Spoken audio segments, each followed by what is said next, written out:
آج حضرات صحابہ رضوان اللہ علیہم اجمعین کہ یہاں اتباع سنت کا کتنا اہتمام تھا، ان کے واقعات کو ذکر کیا جا رہا ہے۔ چنانچہ حضرات صحابہ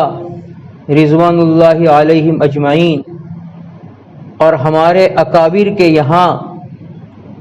اتباع سنت کا بڑا اہتمام رہا ہے۔ یہ حضرات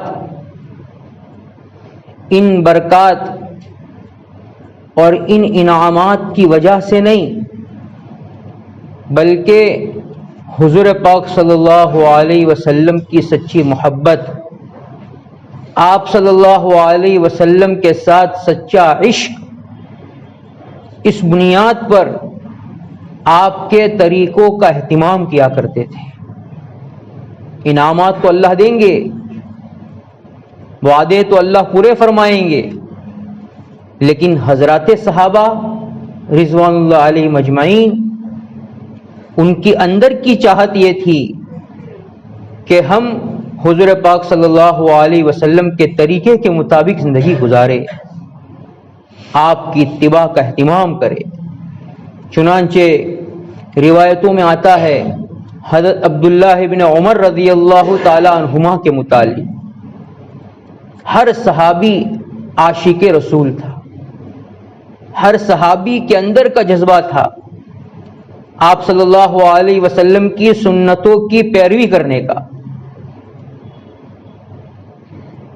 حضرت عبداللہ بن عمر رضی اللہ تعالیٰ عنہما یہ بھی صحابی ہیں، یہ حضرت عمر رضی اللہ تعالیٰ عنہ جو خلیفہ ثانی ہے ان کے صاحبزادے ہیں۔ ان کے متعلق روایتوں میں آتا ہے کہ یہ سنتوں کا بڑا اہتمام کرنے والے تھے۔ ان کے ایک آزاد کردہ غلام تھے حضرت نافع رضی اللہ تعالیٰ عنہ، وہ فرماتے ہیں کہ حضرت عبداللہ بن عمر رضی اللہ تعالیٰ عنہما ان کی زندگی میں اتباع سنت کا غلبہ تھا، سنتوں کو معلوم کرتے اور اس کے مطابق زندگی کو اپناتے، ان سنتوں کا اہتمام کرتے، اس کا بہت غلبہ تھا۔ ایک مرتبہ ایک شخص نے حضرت عبداللہ بن عمر رضی اللہ تعالیٰ عنہما سے کہا کہ میں آپ کو 4 کام ایسے کرتے ہوئے دیکھ رہا ہوں کہ جو دوسروں کے یہاں یہ کام مجھے نظر نہیں آتے۔ تو حضرت عبداللہ بن عمر رضی اللہ تعالیٰ عنہما نے فرمایا کہ میں نے یہ 4 کام حضور پاک صلی اللہ علیہ وسلم کو کرتے ہوئے دیکھا ہے، اس لیے میں بھی ان 4 کاموں کا اہتمام کرتا ہوں۔ چنانچہ انہی کے متعلق آتا ہے کہ جب بھی مدینہ منورہ سے مکہ مکرمہ اور مکہ مکرمہ سے مدینہ منورہ وہاں کا سفر کرتے تو یہ اہتمام رہتا کہ حضور پاک صلی اللہ علیہ وسلم نے مکہ مکرمہ سے مدینہ منورہ کا اور مدینہ منورہ سے مکہ مکرمہ کا جب سفر کیا تھا تو اس وقت کہاں کہاں ٹھہرے تھے اور کس جگہ پر نماز ادا کی تھی۔ تو حضرت عبداللہ بن عمر رضی اللہ تعالیٰ عنہما بھی اس کا بڑا اہتمام کرتے کہ جس جگہ میرے آقا نے نماز ادا کی اسی جگہ میں بھی ٹھہروں گا اور اسی جگہ جا کر میں بھی نماز ادا کروں گا۔ چنانچہ بخاری کی ایک لمبی روایت ہے، اس روایت میں حضرت عبداللہ بن عمر رضی اللہ تعالیٰ عنہما نے ایک لمبی فہرست بیان کی ہے کہ حضور پاک صلی اللہ علیہ وسلم نے کہاں کہاں مدینہ کے راستے میں مدینہ سے مکہ آتے وقت کہاں کہاں ٹھہرے اور آپ نے کہاں کہاں نماز ادا کی۔ وہ نشانیاں اب تو باقی نہیں رہی، لیکن اس زمانے میں وہ نشانیاں باقی تھی، تو حضرت عبداللہ بن عمر رضی اللہ تعالیٰ عنہما اس کا بڑا اہتمام کرتے تھے۔ بلکہ روایتوں میں یہاں تک لکھا ہے کہ وہ درخت جس کے نیچے حضور پاک صلی اللہ علیہ وسلم نے نماز ادا کی ہو تو وہ یہ دور دور سے پانی منگواتے، پانی منگوا کر اس درخت کو پلاتے، اس کی جڑوں میں ڈالتے تاکہ یہ درخت کہیں سوکھ نہ جائے، یہ درخت باقی رہے، اور اس جگہ آتے اور آ کر حضرت عبداللہ بن عمر رضی اللہ تعالیٰ عنہما حضور پاک صلی اللہ علیہ وسلم کی اتباع میں نماز ادا فرماتے۔ پھر اس کے بعد آگے کا جو سفر ہوتا وہاں کے لیے روانہ ہوتے.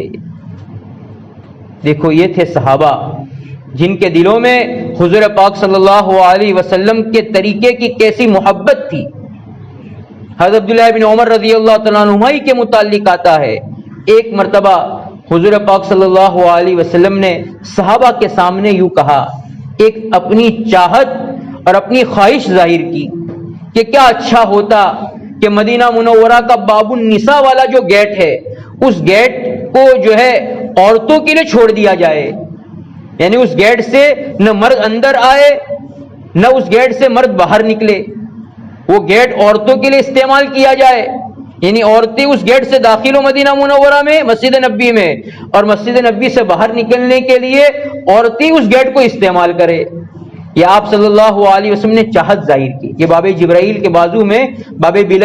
بلال اور باب جبرائیل اس کے بیچ میں ایک گیٹ ہے جس گیٹ کا نام ہی ہے باب النساء.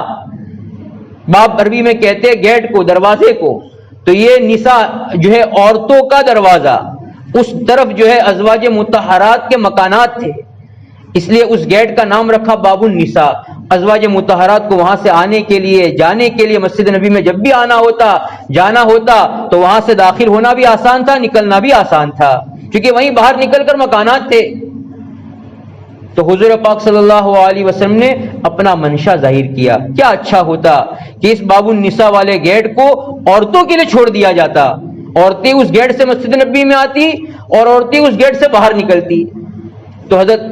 نافع رضی اللہ تعالیٰ عنہ جو حضرت عبداللہ ابن عمر رضی اللہ تعالیٰ عنہما کے آزاد کردہ غلام ہے،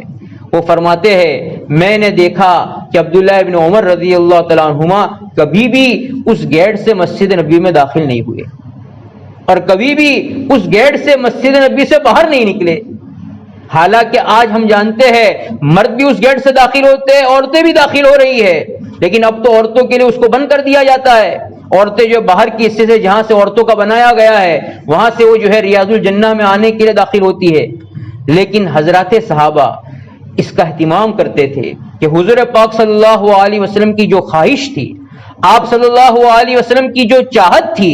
اس چاہت پر بھی عمل کیا جائے. اس لیے حضرت عبداللہ بن عمر رضی اللہ تعالیٰ عنہما اس باب النساء کے گیٹ سے مسجد نبی میں نہ کبھی داخل ہوئے نہ اس گیٹ سے کبھی باہر نکلے. یہ حضرت عبداللہ بن عمر رضی اللہ تعالیٰ عنہما کا اہتمام تھا.